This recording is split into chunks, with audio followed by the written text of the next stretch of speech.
What's going on, guys? Welcome back to another video. For those of you who just found my channel, which has really been an influx of new subscribers because of the Madden 25 videos, if you didn't go and explore the other videos on my channel, this is what I normally do. As I talked about, there's going to be some upcoming Madden 25 videos, one of which is a dual com with Moss to Chappie, but I break down football video games. So, taking a look at this play here with 2K5, as always, I ask you guys to take a moment, hit the like button for me, subscribe to my channel if you aren't already, leave your criticism in the comment section, and as always, follow me on Twitter. My username is ShutdownSafety. I want to play this for you at speed, and we're going to talk about zone coverages. To me, one of the hardest things to replicate and one of the most frustrating aspects for video game football in general is the way zone coverages get handled. So, this is a really good example I want to go over, and, like I talked about, there's some good and there's some bad here with Watson here, custom rosters with NFL 2K5, but I want you to just look through the progressions that this linebacker does in order to achieve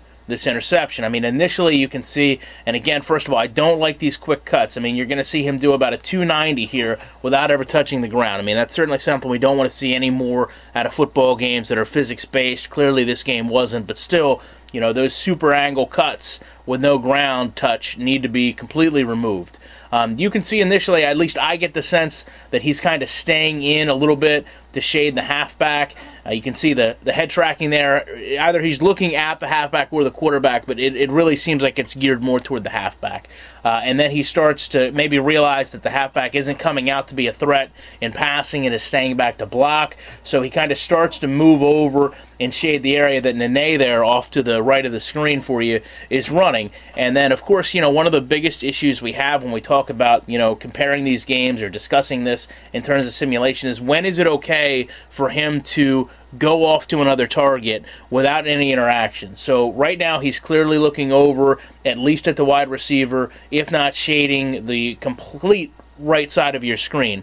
When is it okay for him to remove himself from that situation and start to assess other targets? Now, to me, having played defense, I know it's very common for someone to yell, a receiver, by code what their name is, or XY, whatever the case is going to be, or at least to yell that the ball's out to trigger you to maybe go back and look at the quarterback, whatever the case is going to be. So I'm okay with seeing these kind of blind assessments because I know what happens on a football field.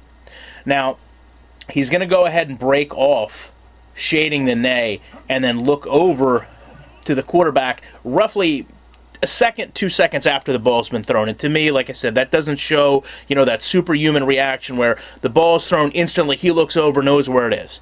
It's just not, the case in this play. You can see now he kind of changes his focus back to the ball. He's going to go up here and attempt a deflection. And this is a poorly thrown ball, I do want to say. I mean, there's a lot of open targets here. I don't know why Phillip Rivers chose to force this pass in here, but, I digress that it gives us this play to analyze.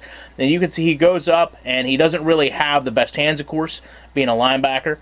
And he basically gets his outside palm on the ball and tips it upwards in a pretty realistic fashion. But then I want you to notice the head tracking here. I mean, every player involved here, from the wide receivers to Rondé Barber to Jackson, everyone here is looking at the ball and focused on that alone.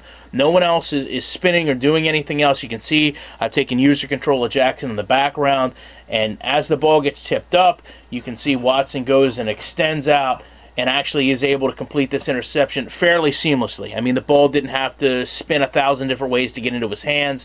You can also see that as Jackson, I'm attempting to get kind of a user catch here as I zoom out. You can see there. And that actually puts us in a pretty weird predicament where we're kind of bumping into each other, and he really can't move forward. So even though we're not talking about a physics-based game, an animation-based game, I like the fact that when I took control of him, he's kind of frozen because there's really nothing he can do here. He's basically, chest aside with the safety, and obviously you can see the pursuit of the halfback is going to come down and ultimately lead to this being a tackle. But again, when we talk about this play and we look at what happened, you're talking about a defender here in his own coverage, of course, that's able to assess at least 3 positions on the field in terms of securing his area of the field. I think that's something we don't see enough, if maybe at all, from Madden. But I wanted to go ahead and show you guys this example, see what you guys think about it. I do want to play the whole thing from his perspective, just at speed, so you can kind of get a concept of how it played out. I appreciate you taking time to check out this video, and of course, I will be back in the week with more content.